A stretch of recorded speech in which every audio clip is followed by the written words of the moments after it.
Amigos e amigas, a Igreja pelo Mundo. Convidamos vocês para que nos acompanhem para o coração da África, para o país do Sudão, rico em suas dimensões de petróleo, de minérios, de natureza, mas profundamente ferido nas dimensões das relações humanas. O Sudão, que neste momento já se divide em Sudão do Norte e do Sul.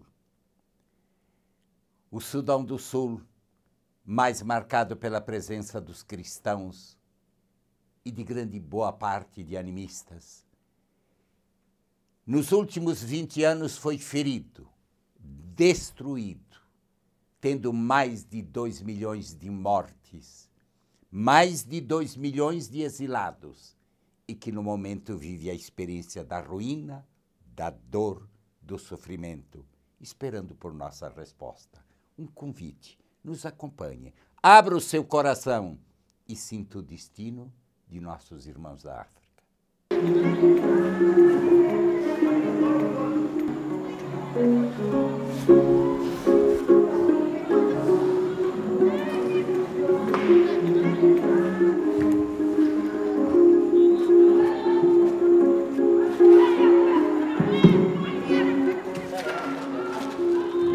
O bispo Akio Johnson disse em uma declaração muito sincera que ele acha que todos nós, e falou na primeira pessoa do plural, duvidamos da existência de Deus em um momento ou outro.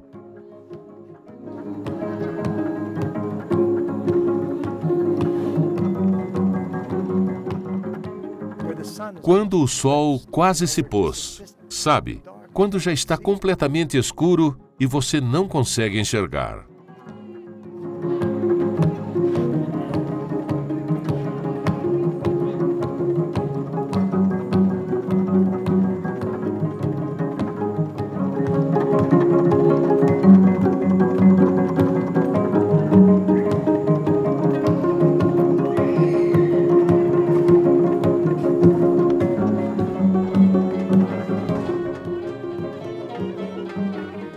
O Sudão é um dos maiores países da África e, apesar de ser muito rico em recursos naturais, como petróleo, ouro e cobre, é também um dos países mais pobres do mundo. A região sul é tropical e fértil, habitada na sua maior parte por cristãos e tribos animistas. A região norte é deserta, de maioria muçulmana, e é onde fica Khartoum, a capital do país, de onde um governo islâmico e fundamentalista governa o país. Desde que os árabes apareceram pela primeira vez no Sudão, tem havido conflitos entre o norte e o sul por razões de origem racial, religiosa e econômica. Em 1983, em violação aos anteriores acordos de paz, o governo muçulmano declarou a Sharia, o código de leis do islamismo, por todo o país, e começou a discriminar severamente a população negra. A revolta resultante que explodiu no sul foi liderada pelo Exército de Libertação do Povo do Sudão, SPLA. O governo reagiu lançando uma campanha de genocídio que deu início a uma das guerras mais sangrentas da África. Numerosos exércitos guerrilheiros fizeram parte deste conflito, mas nenhum semeou mais morte e terror do que o LRA, Lord Resistance Army, ou o Exército de Resistência do Senhor. Há uma longa história sobre as guerras que aconteceram aqui. É a história deste lugar. Tiveram 3 guerras diferentes nesta paróquia de Katiré. Quando o SPLA chegou, expulsaram os soldados de Katunga. E depois, durante a guerra seguinte, William Nyuyon, que foi deputado de Garang, decidiu romper com os líderes do SPLA. Esta foi a Segunda Guerra. E depois, a terceira foi o LRA.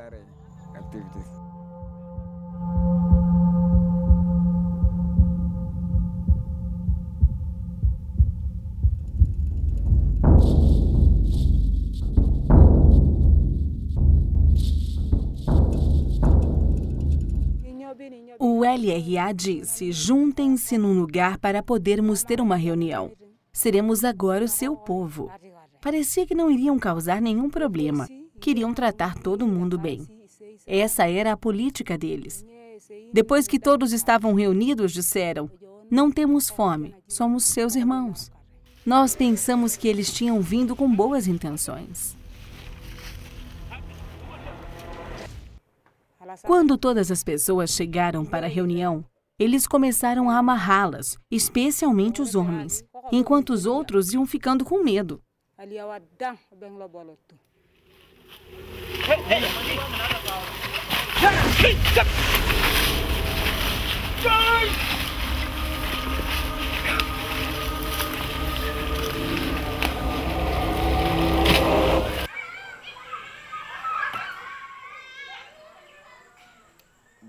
Esta paróquia estava isolada da diocese desde 1992.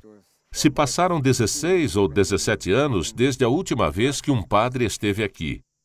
No ano seguinte, em 2008, decidi tomar uma atitude. Não tinha nenhuma possibilidade de fugir e não tínhamos para onde ir. Começaram a matar todos os homens. Eu vi com os meus próprios olhos. Todas as mulheres e crianças foram mantidas naquele lugar por 7 dias. Todos passavam fome. Não tinha comida nem água. Muitas crianças morreram de fome. Não tinha comida e nem mesmo água para beber. Eu vi com os meus próprios olhos.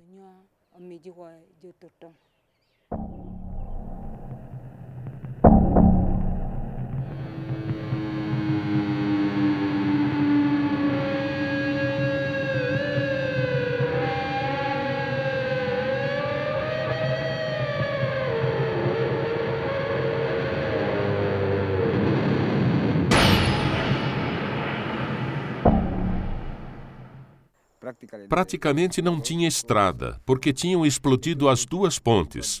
São cerca de 50 quilômetros de Torite. Eu fui numa moto.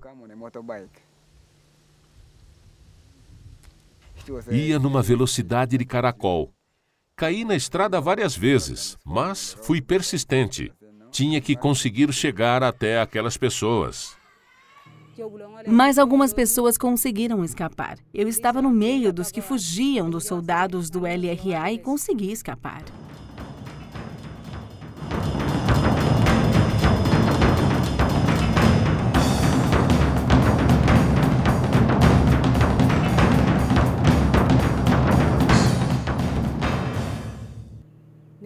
Ainda estou viva, porque corri como nunca tinha corrido antes e com toda a força que tinha. Os outros que não tiveram força suficiente foram mortos a facada ou a tiro. Todos os meus filhos foram mortos, menos estes 3 de quem Deus teve piedade. Eu fugi com eles. Os 2 mais velhos ficaram para trás e foram mortos.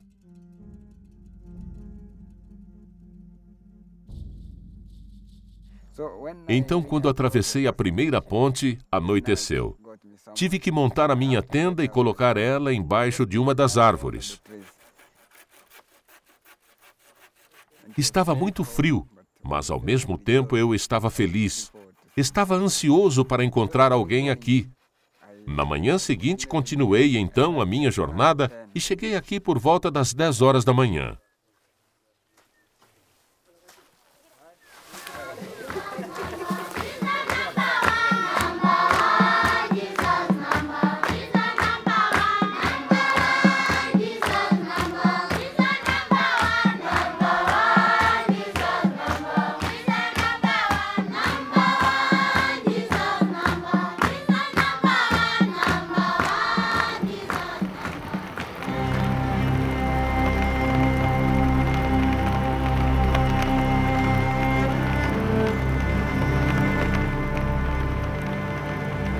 Os meus 2 filhos mais velhos morreram lá, junto com o seu pai, meu marido. De acordo com a tradição, eu deveria ter recebido a herança do tio paterno dos meus filhos, mas todos eles foram mortos. Com a graça de Deus, naquela época, eu estava grávida do meu 4º filho. Foi a providência de Deus.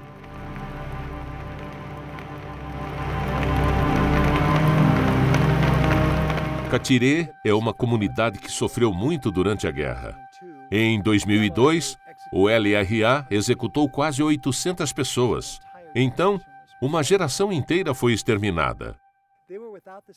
Eles ficaram sem sacramentos por 16 anos e tinham enviado mensagens dizendo: por favor, venham até nós, precisamos da Eucaristia. Quase como os primeiros cristãos que o Papa Bento menciona no seu documento na Eucaristia, dizendo: não podemos viver sem a Eucaristia. Por favor, enviem alguém. Depois começaram as celebrações. Eu fiquei aqui durante 4 dias. Começamos a celebração do Tríduo Pascal. Foi também muito difícil, porque tínhamos uma geração inteira que não sabia o que era um padre ou um religioso. Começamos praticamente do zero.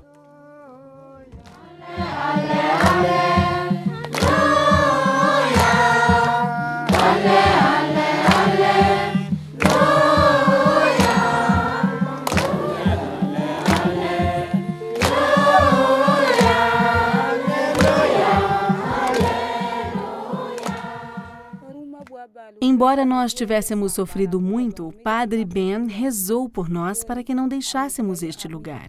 Tudo o que nós queríamos era tomar conta das crianças que Deus nos poupou. Mas as mulheres que estão sempre bêbadas são as que perderam todos os seus filhos.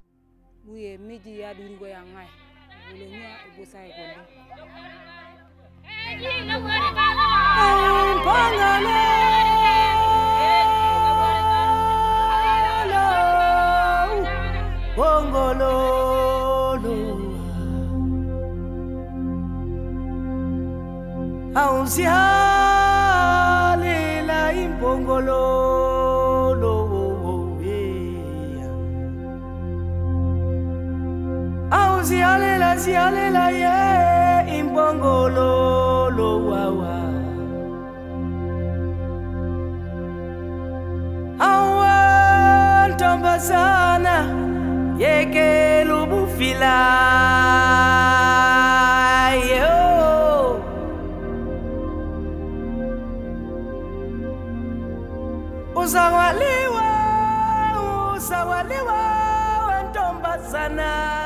Todas as suas crianças foram mortas pelo LRA e por isso começaram a beber.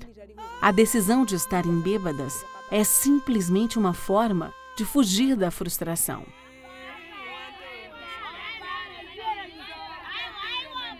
O LRA, ou Exército de Resistência do Senhor, foi fundado em Uganda, vizinho do sul do Sudão, em 1985. É um exército guerrilheiro fanático que se dedica a combater o governo e a governar o Uganda. O LRA ataca aldeias, queima, estupra, mata e rapta crianças que depois integra no seu exército à força, forçando elas a lutar. Os guerrilheiros mais novos não têm mais de 5 anos de idade. Estes raptos não acabaram. Muitos habitantes do Sul acreditam que nos anos 1990, o governo islâmico do Sudão do Norte contratou o LRA para aterrorizar o Sul. Mas os ataques do LRA são apenas uma parte de um conflito armado que tem sido travado entre o Norte e o Sul há mais de 20 anos. Durante a guerra, mais de 2 milhões de pessoas perderam a vida e mais de 4,5 milhões foram forçadas a fugir. O exército islâmico do governo fez uma limpeza étnica premeditada, principalmente nas regiões petrolíferas do país. Nenhuma ajuda humanitária foi permitida, enquanto os cultivos e o gado eram constantemente saqueados ou destruídos. Várias centenas de milhares de refugiados atravessaram a fronteira para o Uganda e encontraram refúgio nos campos da ONU. Apesar de, a princípio, terem um caráter temporário, muitos campos estiveram em funcionamento por quase 30 anos. As pessoas estavam morrendo lá, porque muitas delas sofriam muitas doenças diferentes. As pessoas infectavam umas às outras. Não foi fácil. Tantas pessoas e tantos animais morriam. Simplesmente morriam.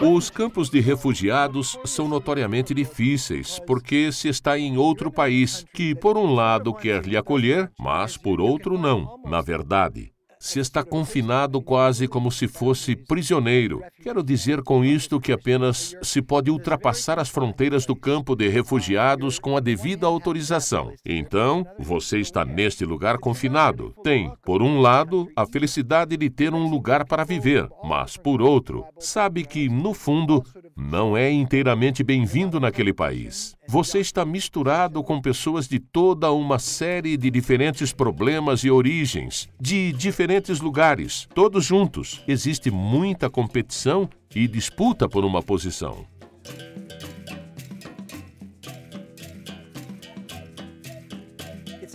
É um lugar surreal. Não é uma civilização humana autêntica, nem uma cultura. É artificial.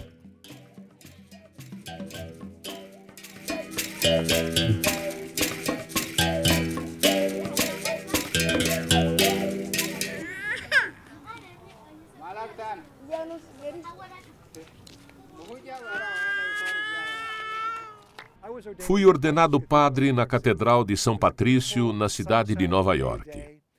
Foi um lindo e ensolarado dia do mês de maio. A polícia estava lá fora, mas ninguém estava realmente preocupado com nada. Não havia problemas de segurança.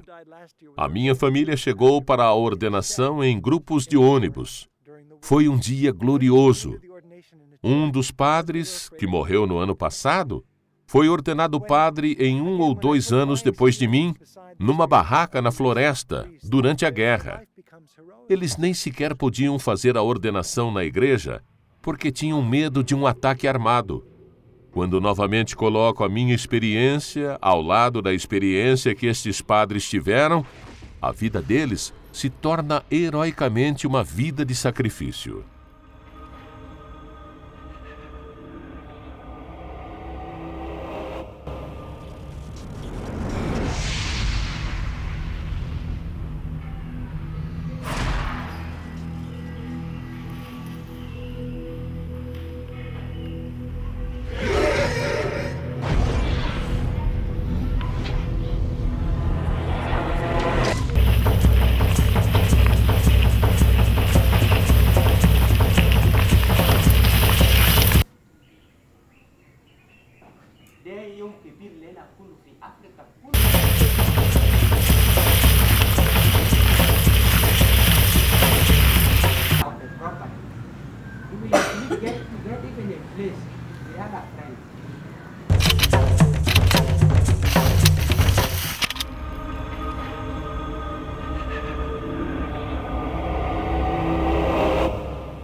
Eles são perseguidos, torturados, assassinados.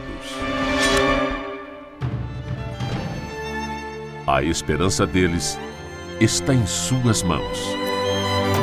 6 de agosto, Dia Internacional de Oração pelos Cristãos no Oriente Médio. Uma iniciativa da Ajuda à Igreja que Sofre. Quiero llamar a todos los hombres y mujeres de buena voluntad de todo el mundo a que en cada ciudad, en cada diócesis, se haga una obra de misericordia. Yo le encomiendo a Kirchen Not este trabajo. Así que los invito a todos, junto a Kirchen Not, hacer en cada lugar de todo el mundo una obra, pero que quede, una obra fija de misericordia, una estructura para tantas necesidades que hoy hay en el mundo. Les agradezco todo lo que hagan.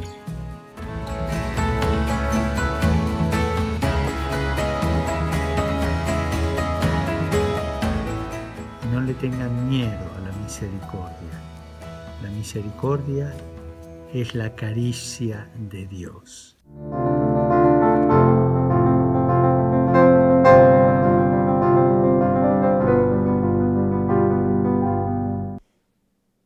As imagens, meus amigos, falaram e falam por si. Estamos levando um documentário que apresenta um aspecto e dimensões da realidade de um povo em nossas épocas, que nos seus 20 últimos anos foi marcado pela tragédia de 3 guerras atrozes tribais, onde 2 milhões de pessoas foram mortas e o mundo, ou pelo menos eu e você, quase não tomamos consciência. O grito desta gente, filhos do mesmo Pai, irmãos de Jesus e nossos irmãos.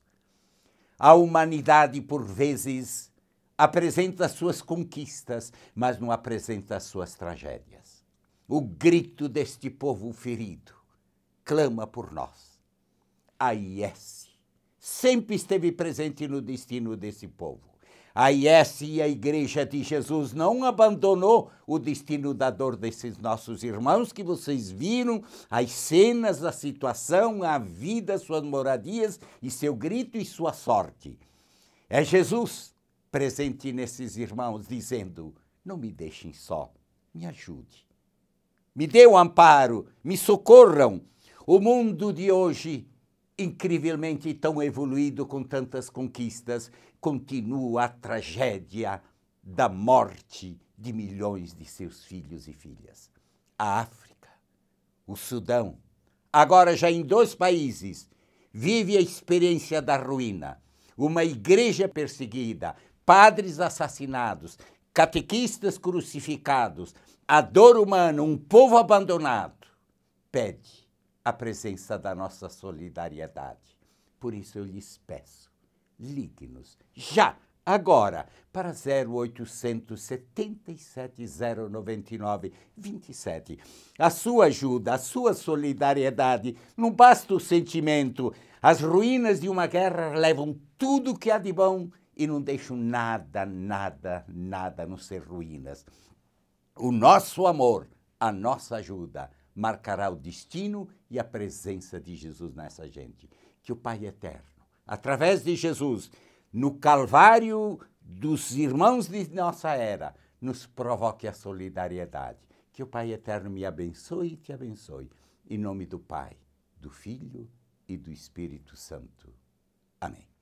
Queridos irmãos, o Sudão, com a nova paixão de Jesus, grita, espera por mim e por ti, por nossa solidariedade. O que vamos fazer?